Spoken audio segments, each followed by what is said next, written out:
Olá, mulheres de joelhos, tudo bem com vocês? Eu sou a missionária Aline Abreu, fundadora do Mulheres de Joelhos, e eu estou aqui hoje para trazer para vocês mais uma palavra abençoada do Senhor. Hoje nós vamos falar sobre Marcos 9, mas antes disso, eu quero pedir para você que você entre aqui no nosso grupo do WhatsApp para fazer parte conosco. Hoje mesmo eu recebi uma palavra de Deus, porque cada dia tem uma mulher ministrando uma palavra e uma oração, que foi uma resposta de uma oração que eu tinha acabado de fazer. É surpreendente, é surreal aquilo que o Senhor tem feito através de cada mulher, cada princesa que participa conosco aqui nesse projeto. Amém? Eu tenho certeza que vai impactar a sua vida. Vamos lá falar de Marcos 9?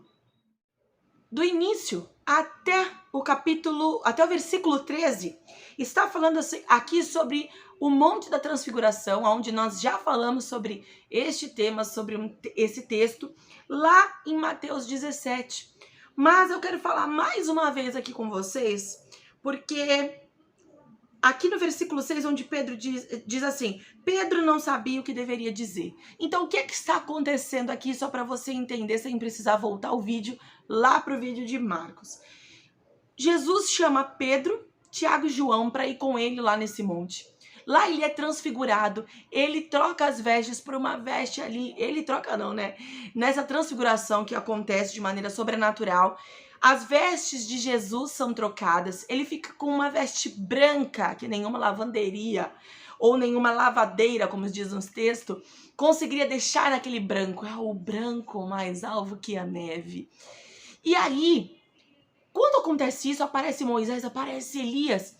E aí Pedro, Tiago e João ficam em desespero, ficam apavorados, sem saber o que é que vão fazer ali. E o que acontece quando nós ficamos em desespero com algo sobrenatural que está acontecendo bem na nossa frente? Ou com algo sobrenatural que o Senhor está nos dizendo, faça isso que algo sobrenatural vai acontecer. Naturalmente, o nosso homem natural, ele fica em desespero. E aí a gente entra aqui um pouquinho em temperamento. Eu amo falar de temperamento, né? Ainda mais o de Pedro, que eu sou Pedro, gente. Então vou abrir aqui para vocês que eu sou Pedro. E Pedro, ele é uma explosão de sentimentos. Ele é uma montanha russa de sentimentos.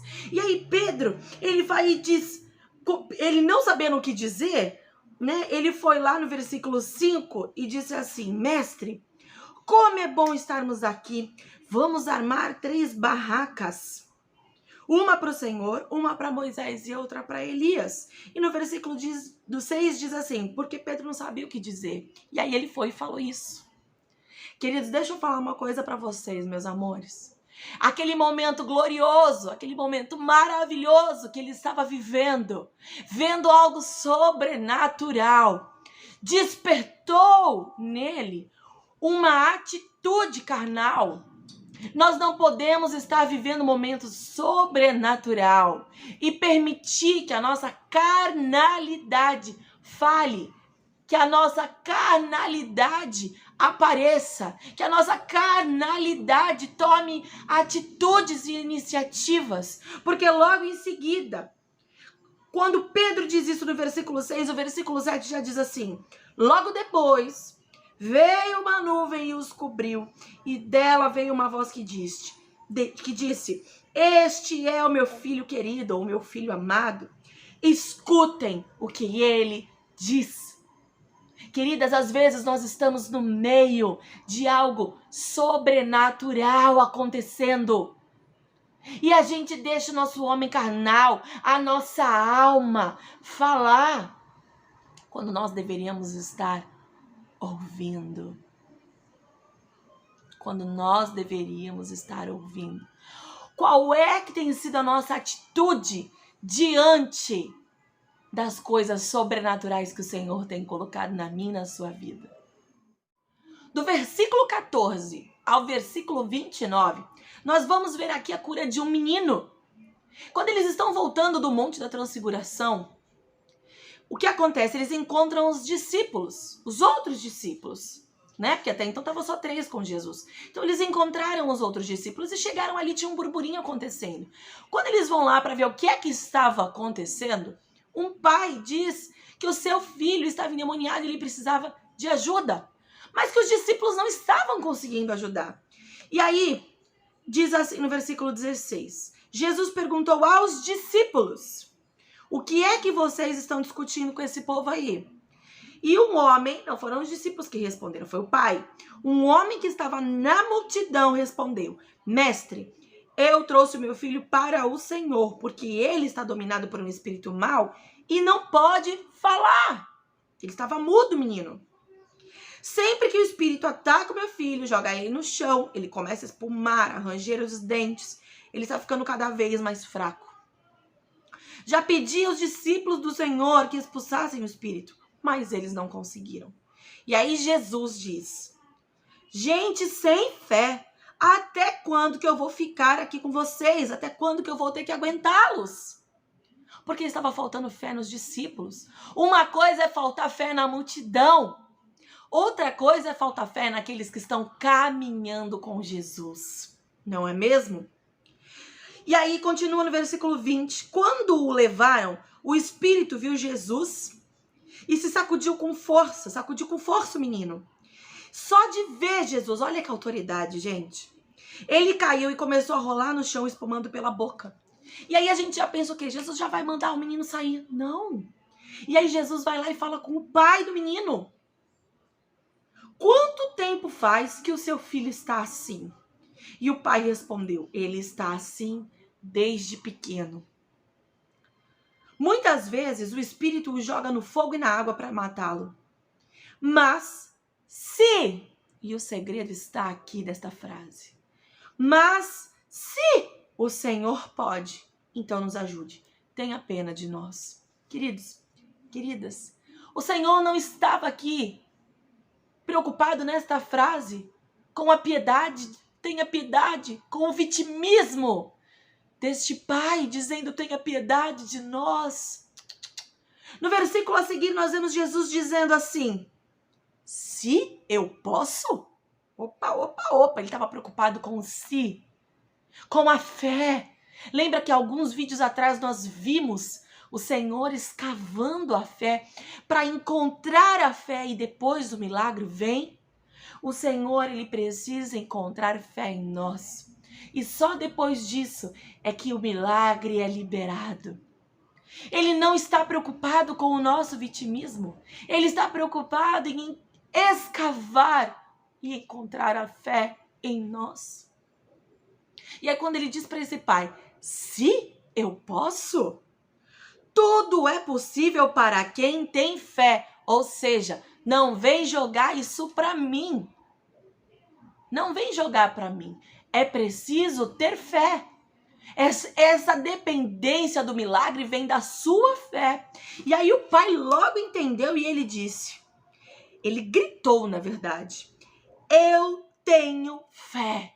Ele declarou a fé em Cristo. Declarou que existia fé para que pudesse curar o filho dele.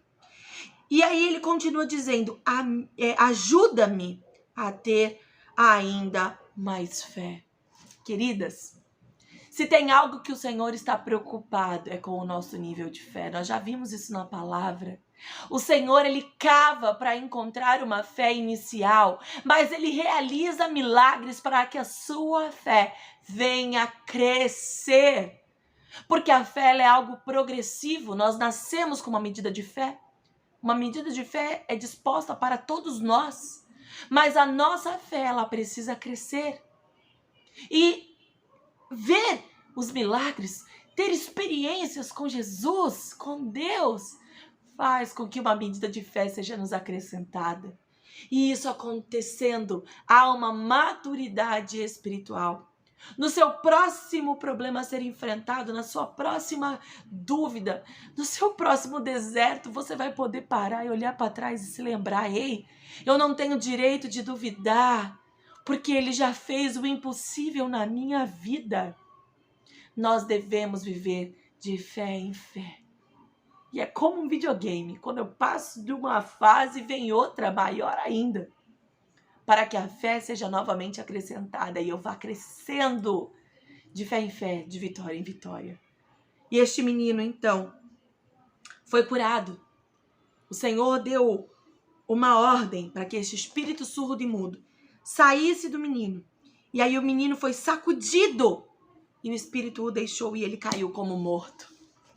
Às vezes, quando nós somos libertos, quando nós conhecemos a Cristo e somos libertos de coisas do nosso passado, nós temos uma mudança tão brusca na nossa atitude, nas nossas atitudes, que as pessoas que nos conhecem, que estão à nossa volta, vão dizer: eita, tá como morto? Eu vou contar para vocês uma experiência que eu tive, aonde eu fui entrar em contato com uma pessoa, um cliente, e que já era conhecido meu de muitos e muitos anos atrás, de quando eu ainda não tinha Cristo na minha vida. E aí ele falou assim para mim: investir com você? Porque eu trabalho como assessora de investimentos. Ele falou: investir com você só se for em beijos. Ali eu entendi que aquilo se tornou muito mais do que uma conversa de trabalho. E eu falei para ele: escuta, eu sou uma mulher casada, muito bem casada, e eu sou cristã. E ele respondeu assim para mim: ué, mas você é casada e cristã e por isso tá morta? E eu falei para ele: sim, eu estou morta para o meu pecado. A Aline que você conheceu, que pecava deliberadamente por falta de conhecimento, morreu. Então, quando nós nos libertamos, nós ficamos como morto. Nós ficamos como morto, porque aquele que está morto, se crer, viverá. Eu posso parecer morta para as pessoas porque morri para o pecado, mas para o Senhor eu estou mais viva do que nunca. Porque Jesus pega na mão desse menino, levanta ele encontra vida. Para o meu pecado eu me encontro morta. E eu preguei para este homem e ele disse: eu preciso disso também. Aqueles que estavam à volta desse menino, crendo que este menino estava como morto, quando viram Jesus pegar este menino pela mão e o levantar, com certeza eles falaram para eles mesmos: eu preciso disso também, eu preciso dessa libertação também. Que libertação você está precisando hoje? Ainda que você seja dado como morta para todos, para Jesus, Ele te dará a mão e te levantará e te colocar como viva, em nome de Jesus. A partir do versículo 30 aqui, nós vemos na palavra Jesus se retirando com os seus discípulos para ensiná-los. Ele não queria que soubessem onde eles estavam, porque ele queria ter tranquilidade para ensinar somente os discípulos. Ele estava falando coisas para os discípulos que não cabia para a multidão. Tem coisas que o Senhor vai falar só para você, que não cabe para a multidão.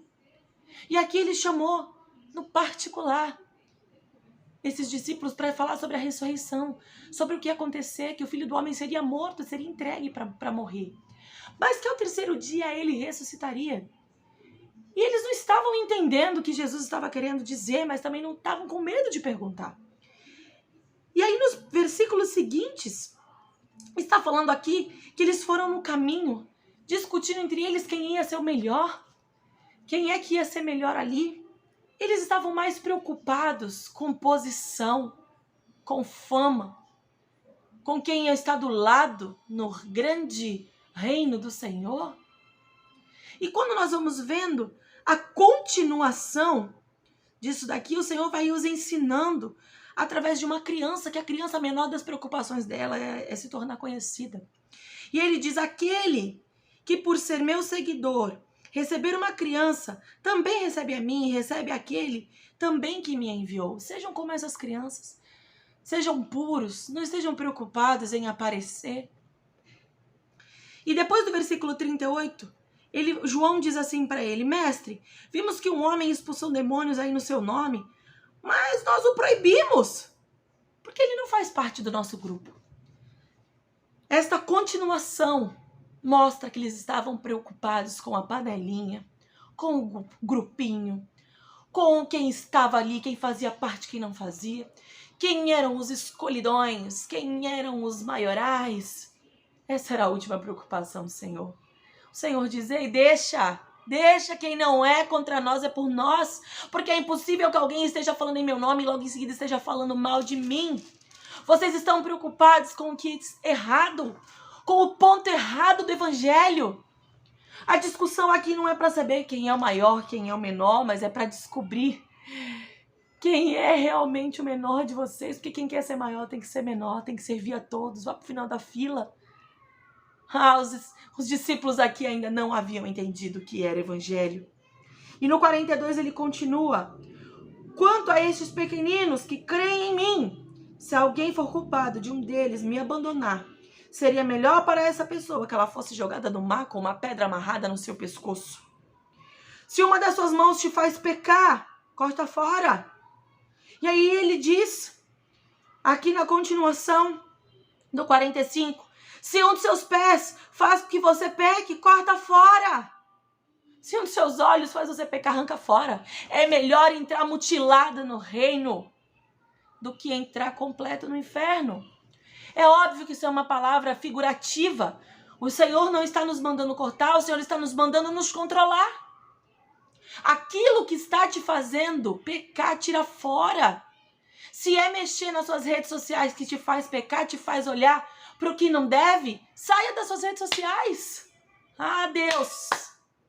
Saia das suas redes sociais se isso te faz pecar. Se é no seu trabalho que te faz pecar, mude de trabalho. O que é que tem te feito pecar? A palavra do Senhor nos traz conhecimento. A palavra do Senhor nos mostra que a graça que nos foi dada não é aonde nós devemos nos apoiar e dizer, pela graça que eu sou salva, então eu posso continuar pecando. Não! A graça, ela nos habilita a viver neste mundo, sendo transformadas, modificadas e passando a não pecar. A graça me possibilita abandonar aquilo que eu estou fazendo de errado. A graça que me fortalece para isso.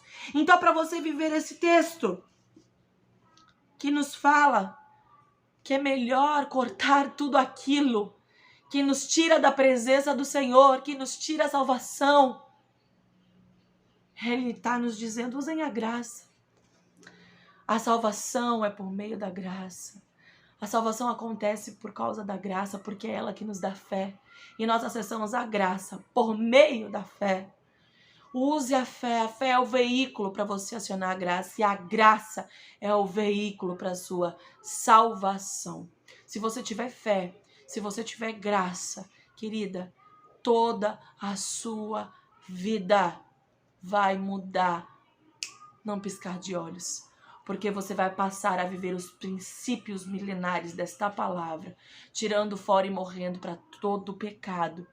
E não há quem cumpra todas essas palavras do Senhor, que aqui estão escritos, todos esses princípios, todos esses pilares, e que vive uma vida medíocre. Porque não é isso que a palavra do Senhor tem para nós. O que a palavra do Senhor tem para mim e para a sua vida é uma vida de abundância para aqueles que lhe obedecem. Amém? Eu te desejo uma vida cheia do Senhor, uma vida de paz, a paz que excede todo entendimento, e a prosperidade, mas a prosperidade que vem de dentro, que emana do seu ser, que vem da parte de Deus para sua vida. Amém? Deus te abençoe e até o próximo vídeo.